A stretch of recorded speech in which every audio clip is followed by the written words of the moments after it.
দেখুন আজকে সন্ধ্যের সময় স্ন্যাক্সে নিয়ে এলাম গরম গরম চা। এই চাটাও ছেলেই করে দিয়েছে।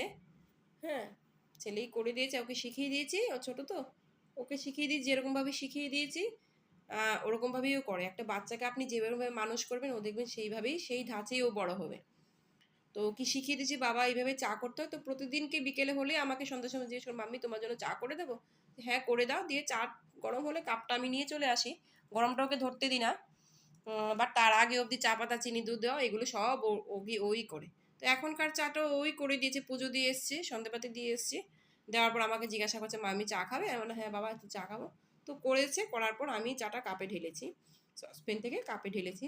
দেওয়ার পর আমি একটু নিয়েছি গরম গরম বেগুনি। দেখুন গরম গরম বেগুনি, আর এই রয়েছে আলুর চপ।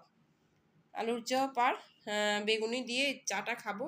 এরকম স্ন্যাক্স খেতে সন্ধ্যার সময় চায়ের সাথে কার কার ভালো লাগে একটু কমেন্টস করবে, জানাবেন। আর তার সাথে হচ্ছে উপরি পাওনা হচ্ছে ছেলের হাতের চা। বাচ্চা ছেলে যদি একটা চা করে দেন, দেখবেন চাটা যদি বাজেও হয় তবুও মনে হচ্ছে না একটা বিশাল বড় পাওনা।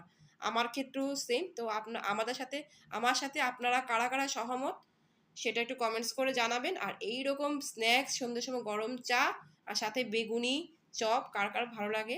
যদিও এটা হেলথের জন্য খুব একটা ভালো না, বাট এক আধ দিন খেলে কিছু হয় না বলুন।